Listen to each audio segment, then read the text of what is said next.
De Paulo aos Romanos, capítulo 5, versos 1 a 5. Romanos, capítulo 5, 1 a 5. Bem fácil de guardar. Justificados, pois, mediante a fé, temos paz com Deus, por meio de nosso Senhor Jesus Cristo, por intermédio de quem obtivemos igualmente acesso pela fé a esta graça na qual estamos firmes e gloriamo-nos na esperança da glória de Deus.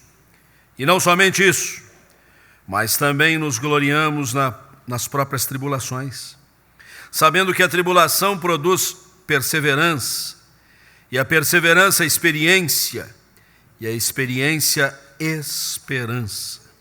Ora, a esperança não confunde, porque o amor de Deus é derramado em nosso coração pelo Espírito Santo que nos foi outorgado. No versículo 2 encontramos esta expressão especial que diz assim: graça na qual estamos firmes. Você pode repetir essa frase comigo? Graça na qual estamos firmes. Eu não senti muita firmeza sua, mais forte.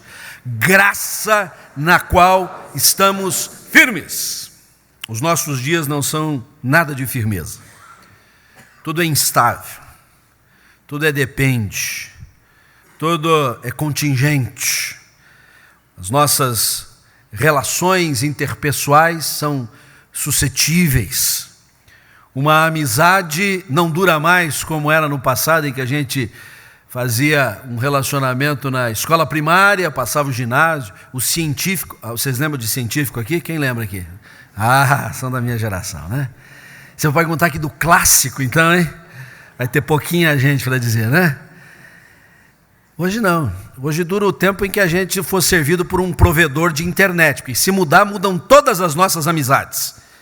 Nós estamos todos na rede social, que é um jeito da gente firmar algum tipo de contato que não nos comprometa.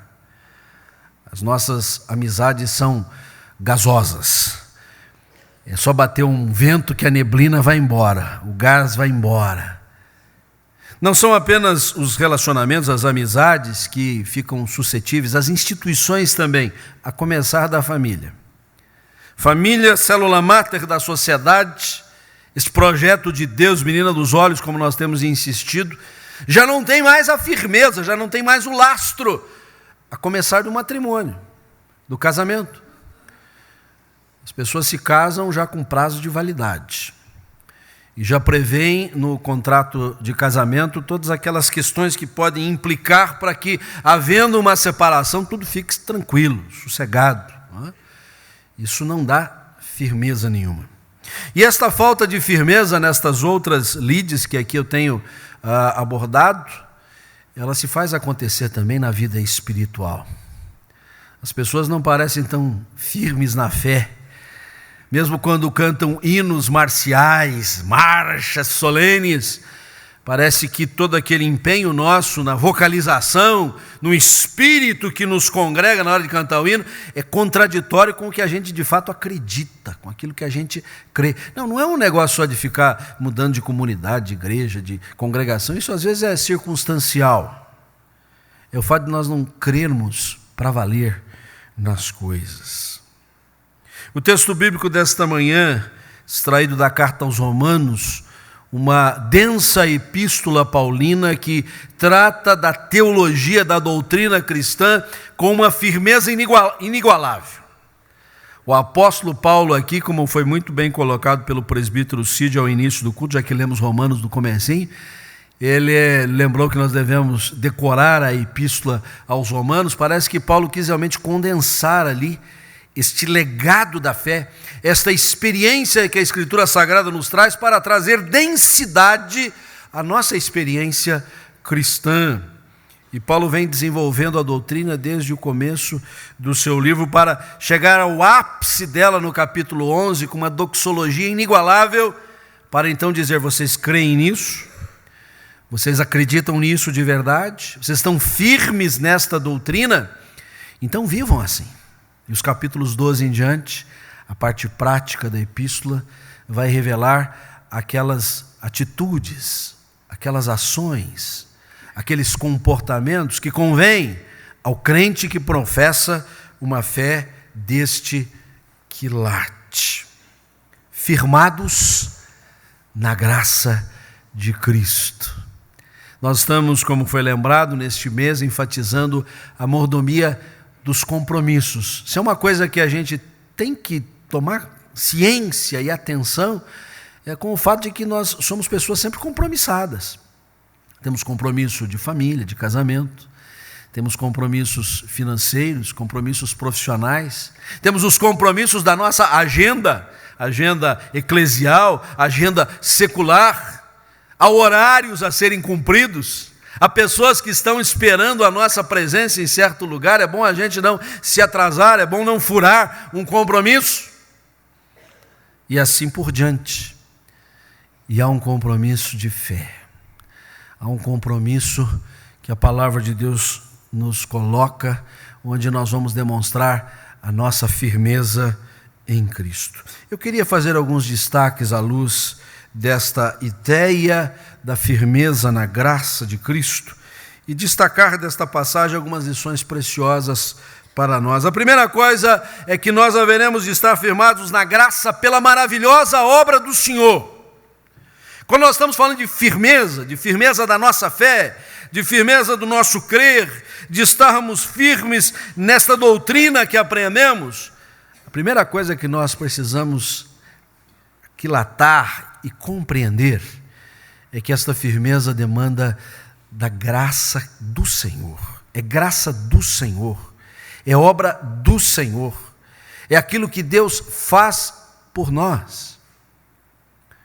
É uma doutrina muito particular do movimento reformado ao qual nós estamos ligados, dentro daqueles 5 pilares chamados de os 5 pontos do calvinismo. Na verdade, são 5 teses que confrontam uma visão exatamente contrária, e a derradeira é a perseverança dos santos. E o leitor desavisado pode pensar que essa perseverança dos santos é justamente o esforço, o empenho do homem em poder garantir a sua salvação. A perseverança dos santos acontece porque Deus se esforçou por nós, porque Cristo cumpriu tudo absolutamente por nós, e nós vamos perseverar porque Ele persevera em nós.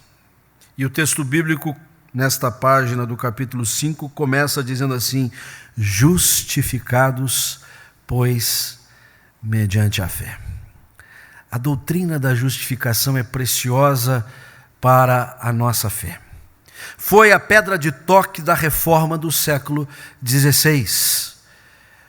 Foi justamente o elemento que faltava para conectar todas as coisas, e Martinho Lutero, este monge agostiniano, percebeu que era o que estava faltando, porque a igreja havia se desviado deste caminho original, passado a dar crédito mais ao empenho dos homens, ao esforço humano, a ritos, a liturgias, a determinadas recomendações eclesiais, do que confiar na obra do Senhor Jesus.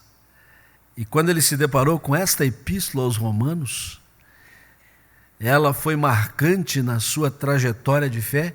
E logo no capítulo 1, texto que o reverendo Wesley utilizou no culto das 9 horas, Lutero reconheceu que o homem é justificado pela fé na obra de Cristo e não por méritos pessoais. A justificação é essa declaração peremptória do nosso Deus, que diz assim: você está justificado. Não porque tenha sido melhor, que tenha se esforçado, que seja melhor do que ninguém, mas porque Cristo Jesus lá na cruz pagou os seus pecados. Paulo vai dizer na epístola aos Filipenses que a sua preferência é ser encontrado sem justiça própria, senão a justiça de Deus mediante Cristo Jesus, recebido pela fé. É a obra de Deus em nós.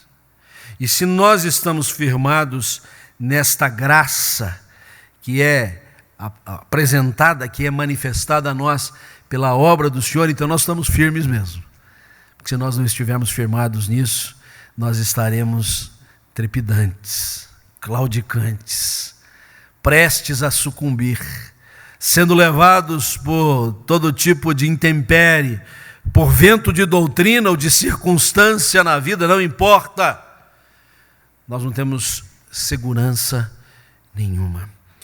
O Salmo 125 nos diz assim que os que confiam no Senhor são como o monte de Sião, que não se abala, firme para sempre.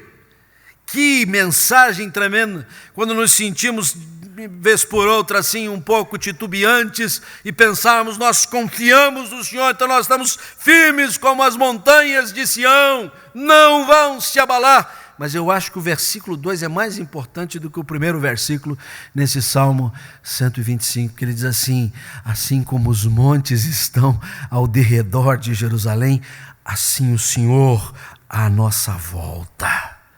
O que nos traz segurança é saber que o Senhor está por trás e por diante. O Senhor está por cima e por debaixo, e acima de tudo está por dentro de nós. Por isso nós estamos em paz. Haja rumores de guerra, haja instabilidades, haja circunstâncias imprevistas, nós estamos em paz. Por quê? Porque fomos justificados pela fé em Cristo. Fomos declarados justos não por méritos pessoais, mas pela obra do Senhor, por aquilo que Ele fez na cruz do Calvário. Ele não é um mero mártir religioso, Ele não é apenas o símbolo de alguém revolucionário, Ele é o nosso Salvador. Na cruz do Calvário verteu o seu sangue, que nos purifica de todos os nossos pecados. Por isso nós podemos estar firmados nesta graça, inabaláveis nesta graça. Mas há uma segunda lição adicional que nos vem do texto que estamos meditando, é que se nós estaremos firmados na graça pela maravilhosa obra do Senhor, nada vai nos tirar disso. Por isso estaremos firmados na graça mesmo em meio às adversidades, que não são poucas, as turbulências da vida, as dificuldades, as lutas, as tribulações, como literalmente diz o texto. Estar firmado na graça quando tudo está bem, quando tudo está dando certo, quando nada escapa ao planejado, quando as contas batem direitinho, quando sobra até mais mês no fim do salário e não o contrário, né? Falta salário e sobra mês, né? Então, quando tudo está bem, é uma coisa, mas quando as coisas vêm na modalidade do revés, do inesperado, do que nos solapa o chão de baixo, esta é a hora de nós comprovarmos que o Senhor está ao nosso derredor, que nós somos como o monte de Sião, porque confiamos no Senhor. E o apóstolo Paulo vai desenvolver um raciocínio muito simples, muito lógico, mas extremamente desafiador, porque ele diz assim: nós estamos firmados sim nesta graça, mesmo que haja tribulação, porque a tribulação vai exigir de nós perseverar na fé, prosperar na nossa crença, continuar nela, haja o que houver. Como disse agora há pouco, dizer que somos crentes quando tudo está bem é uma coisa, dizer que continuamos sendo crentes quando tudo vai mal é outra coisa. E realmente, as lutas, as dificuldades não são sem razão. Há um propósito de Deus por uma enfermidade da qual somos acometidos. Há um projeto de Deus atrás de uma perda que porventura nós estejamos sofrendo. Há um objetivo maior, elevado, diante de uma situação que nos tomou de surpresa. Nós podemos não chegar à razão dos fatos. Pode nos escapar a consciência de tudo isso, mas a fé vai dizer: isso tem um motivo superior, isso tem um propósito divinal, e nós vamos perseverar nisso, e o resultado disso será um crente experimentado, um crente provado, um crente comprovado, um crente que está carimbado, dizer: esse passou, esse está passando, esse está na situação difícil, mas está aí firme, não desistiu da sua caminhada, porque está firmado na graça de Cristo. Duas experiências interessantes que quero lembrar agora, uma narrada no Novo Testamento, a outra no Velho Testamento. Os discípulos passaram um dia incrível com Jesus. O dia todo ouvindo o prelecionar do mestre acerca dos assuntos do reino, seus corações estavam encantados e uma multidão ao redor crescente, ouvindo aquela mensagem tremenda do Salvador. Mas ao final do dia, um dos discípulos disse: olha, tá bom a gente fazer chegar no ouvido do mestre que tem que liberar essa turma não se preparou para passar o dia todo. Sabe como é que é? Uma turma que começa a sentir fome pode virar uma turba. E aí disseram para Jesus, libera a turma para eles irem para casa. E Jesus disse: não, vocês vão dar de comer. Os discípulos, depois de interagirem com Jesus, dizendo da impossibilidade disso, eles foram testemunhas de um milagre tremendo. O Senhor multiplicando pães e peixes. E eles não apenas assistiram, eles partilharam, porque Jesus deu o privilégio para eles de saírem no meio da multidão, distribuindo aqueles pães e peixes. Eu fico imaginando Pedro com um bocadinho de pão e de peixe, e na medida em que um ia pegando, outro ia pegando, ele ainda tinha mais para dar. Ele deve ter ficado encantado. Ali a sua fé deve ter crescido tremendamente. Ele deve ter sido aquinhoado de uma experiência de fé como ninguém poderia ter recebido até aquelas alturas da sua vida. Mas a tarde terminou, a noite chegou, a multidão foi embora, agora alimentada, o milagre tinha acontecido, e Jesus instou com os discípulos para que atravessassem o lago da Galileia, o mar da Galileia, e disse: eu vou ficar aqui, vocês vão. E no meio da noite, uma travessia que duraria não muito mais do que 1 hora, eles ainda se achavam no meio daquele lago, rodopiando. Os ventos de repente aconteceram ali, eles estavam a ponto de sossobrar, de ver a nau quebrada, de morrerem ali, e o Senhor, vendo-os em aperto, vai até eles. Eles estão tão agoniados, tão angustiados, que pensam tratar-se de um fantasma, tem dificuldade de reconhecer a própria figura de Cristo, vindo igualmente, miraculosamente. Mas em meio a toda esse transtorno, essa tribulação, essa angústia de alma, a fé que eles já haviam visto ser acrescida na hora do milagre, ali sim ela se consolidou. Eu não tenho dúvida que a experiência de Pedro e de seus companheiros no meio da madrugada foi muito mais intensa do que no final da tarde.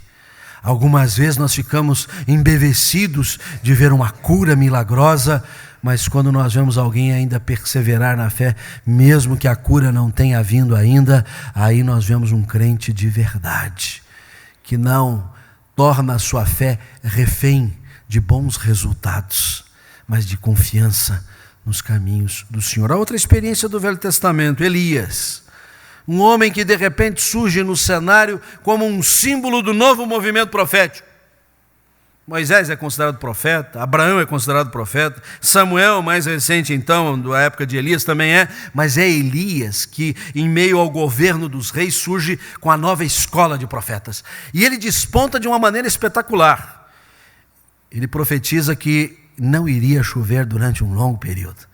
Eu não sei se ele passou pela cidade de São Paulo agora recentemente e fez uma profecia parecida com essa. Se ele fez, ele não está podendo voltar lá por muito tempo, como ele também teve que andar um pouco assim, escondido. Mas o fato de ele profetizar uma mensagem tão forte como essa, lhe deu um protagonismo enorme. Todo mundo falava de Elias. Todo mundo achava Elias uma pessoa, era uma tal história, ame ou deixe, né? Mas ele estava no auge. E o auge mesmo chegou naquele dia do confronto contra os profetas de Baal. 450 profetas dizendo que Baal era Deus e só Elias dizendo que o Senhor é Deus. E o confronto veio de uma maneira impressionante, em que do céu desce fogo para comprovar que o Senhor é Deus e não os profetas de Baal. Então é o auge, é o máximo para um homem de Deus. Que fé, que experiência, que temor de Deus, que legado esse profeta vai deixar.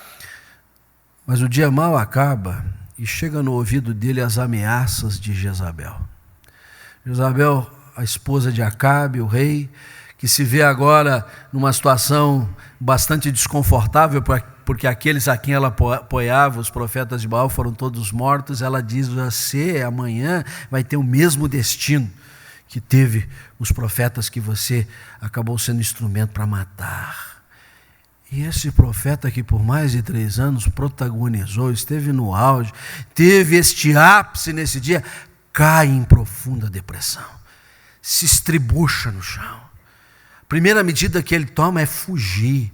Deixa o seu ajudante, que era um seminarista, com o seu animal ali e sai. Sua alma está em frangalhos. A tristeza consome o seu coração. E no capítulo 19 do primeiro livro de Reis, nós vamos vendo a descrição passo a passo do modo como Deus vai tratando Elias, lhe provê o alimento que ele precisa, lhe provê condições para uma jornada longa. E ao final dessa experiência, estamos aqui resumindo, Deus ainda lhe dá uma nova missão. O projeto de Deus ainda continua na vida de Elias. Eu não tenho dúvida, Elias foi muito mais forte. Não naquele momento contra os profetas de Baal, ou no tempo em que ficou na vista de todo o povo, mas pela experiência mais dura, mais difícil, em que sua alma foi confrontada com seus próprios medos. Estamos firmados na graça, mesmo em meio às maiores adversidades, em meio às maiores angústias, mesmo em meio às situações que só nós conhecemos, ninguém sabe, mas nós continuaremos firmados na graça, porque o Senhor continua agindo, é a obra maravilhosa dele, e as adversidades não tomarão de assalto o nosso coração. Mas quero concluir, meus irmãos, dizendo que a necessidade de, em dias de tão pouco comprometimento, em que as pessoas são tão titubeantes nas suas alianças, nos seus compromissos, nós estamos firmados pela graça, ou firmados na graça, pela maravilhosa obra do Senhor, mesmo em meio às adversidades, mas estamos firmados na graça para aquilo que ainda está por chegar. O texto bíblico nos dá conta de que nós vamos estar ainda alegres, nos gloriando nas tribulações, porque a tribulação vai nos fazer perseverar na fé, é o teste que vai nos tornar crentes experimentados. Mas antes disso, Paulo nos diz que nós devemos estar alegres mesmo, e gloriamo-nos na esperança da glória de Deus. Na esperança da glória de Deus. O que é que você espera da vida? O que é que você espera na vida? Quais são as suas esperanças? Eu creio que aqui o apóstolo Paulo faz um divisor de águas e nos coloca realmente diante de uma definição. Ou seremos tangidos apenas pelo aqui e agora, pelas coisas que clamam pela nossa definição, nossa decisão, nossos objetivos, mas que se extinguirão no presente século, no limitado espaço da nossa existência terrena, que vai do dia em que nascemos ao dia em que falecemos? Ou nós vamos tomar o rumo da eternidade? Ou nós vamos escolher esperar na glória do Senhor e gloriarmos-nos na esperança da glória de Deus. Esse divisor de águas também pode ser visto na Epístola aos Filipenses, um pouquinho mais para frente de Romanos, quando Paulo vai falando de dois tipos de pessoas.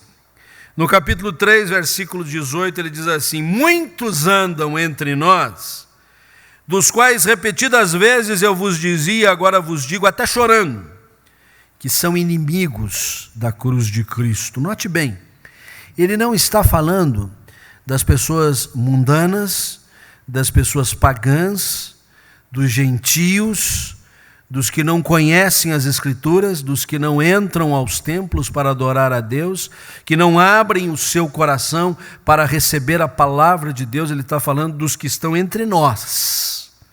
Portanto, ele pode estar falando de mim e de você. Muitos andam entre nós, dos quais repetidas vezes vos dizia, agora vos digo até chorando, que são inimigos da cruz de Cristo. Opa, inimigo da cruz de Cristo, essa cruz salvadora, essa cruz redentora, esta cruz que nos justifica, que nos dá esta firmeza na graça. Mas ele vai explicar por quê. Por que eles são inimigos da cruz de Cristo? Versículo 19. Porque o destino deles é a perdição. O Deus deles é o ventre. Encheu o pandulho, está tudo bem. Resolveu os problemas seculares, então a vida está uma maravilha. Está satisfeito? Suas necessidades sensórias estão satisfeitas? Então está tudo bem. O Deus deles é o vento, e a glória deles está na sua infâmia, visto que só se preocupam com as coisas terrenas. Que desafio para o crente, que não pode deixar de se ocupar das coisas terrenas. Ele é um homem também com compromissos no presente século. Assinou, inclusive, muitos desses compromissos que estão gravados em cartórios. Ele é um homem que precisa ser visto pela sociedade como alguém confiável, que cumpre cada um dos seus compromissos, mas ele não se preocupa só com as coisas terrenas. As coisas terrenas são apenas um reflexo da sua preocupação com as coisas celestiais, com o seu coração que está pulsando no propósito de Deus. É um homem que busca em primeiro o reino de Deus, e as demais coisas se ajustam, se encaixam. Aqueles que são inimigos da cruz de Cristo se preocupam em primeiro lugar com as demais coisas. Se sobrar tempo, eu me preocupo com o reino de Deus. É por isso que o destino deles é a perdição.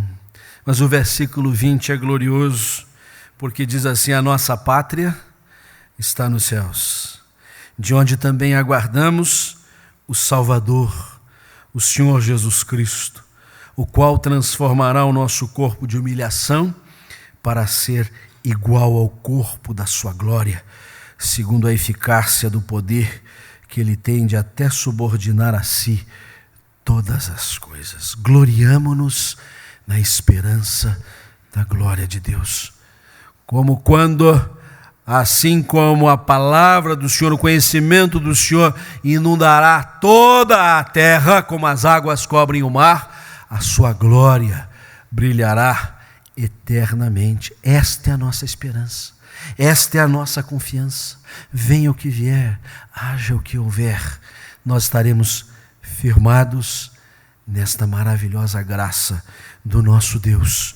E por isso, comprometidos com Cristo, sejam as demandas mais comezinhas, mais imediatas, são aquelas de uma largueza muito maior e profundidade igualmente grande, nós estaremos ainda assim firmados na mesma graça do Senhor. Que o Senhor assim nos abençoe, que o Senhor nos faça mais e mais crentes firmados na sua maravilhosa obra. Que Deus nos abençoe. Amém. Vamos cantar, meus irmãos, o hino 260, e este hino que nos remete ao amor de Deus. O texto de Romanos 5 ainda vai nos lembrar que Deus prova o seu próprio amor para conosco, sendo nós ainda pecadores. Deus ama o pecador, para que este pecador recepcione o amor de Deus e esteja firmado neste mesmo amor. 260, fiquemos em pé, louvemos ao Senhor.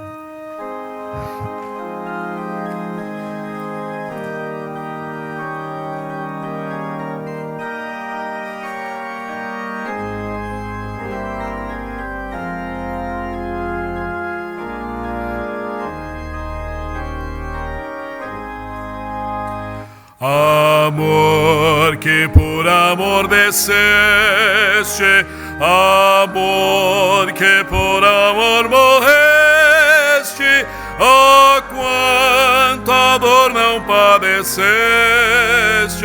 minha alma vieste resgatar e meu amor ganhar. Amor que por amor seguias, a mim que sem amor tu vias, oh, quanto amor por mim sentias, eterno Deus Senhor Jesus, sofrendo sobre a cruz. Amor que tudo me perdoas,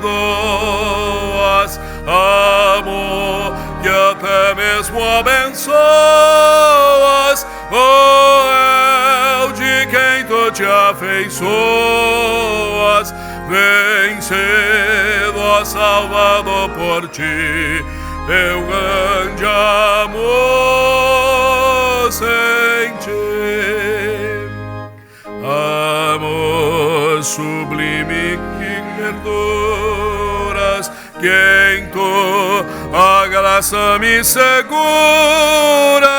cercando-me de mil venturas. Aceita agora, ó Salvador, o meu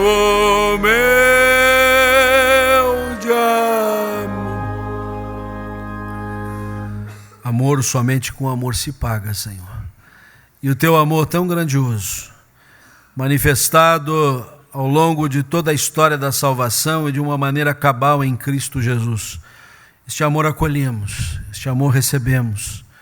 E este amor agora transformamos em tributo de nossa alma, amando a Ti, amando aos Teus filhos, amando a obra do Senhor e amando a Deus de maneira a revelarmos firmeza na palavra, firmeza na fé, acima de tudo, estarmos firmados na graça do Senhor. Esta graça com a qual fomos contemplados, imerecida graça, maravilhosa graça, eterna graça. Dá-nos, ó Deus, não resvalarmos dela jamais. Sejam quais forem as nossas angústias, lutas, ao invés de desistirmos, firmemo-nos mais ainda no Senhor. E tenhamos os nossos olhos postos na glória do Senhor, porque a nossa esperança está posta em Ti. A nossa esperança, Senhor, não se resguarda de situações benfazejas, de êxitos, de sucessos humanos, mas na glória celestial. Que assim, ó Deus, prosperemos na nossa jornada cotidiana, diante de desafios que clamam pela nossa presença. Ali, ó Deus, possamos dar esse testemunho bem firmado na Tua graça. Em nome e por amor de Cristo é que te pedimos e agradecemos. Que o Senhor vos abençoe e vos guarde, que o Senhor faça resplandecer sobre vós o seu rosto e tenha misericórdia de vós, que o Senhor sobre vós volva a sua face e vos dê a paz. A graça de Cristo, o amor do Pai, as consolações do Espírito Santo sejam convosco, hoje e sempre. Amém. Que tua vida, amigo, seja sempre para o melhor. Que o sol aqueça teu viver e a chuva caia suave no teu lar, e até nos encontrarmos outra vez. Que Deus te segure nas tuas mãos, que o Senhor te abençoe e guarde, que o Senhor sobre ti levante o rosto e te dê paz. Que tua vida, amigo, seja sempre para o melhor. Que o sol aqueça teu viver e a chuva caia suave no teu lar, e até nos encontrarmos outra vez.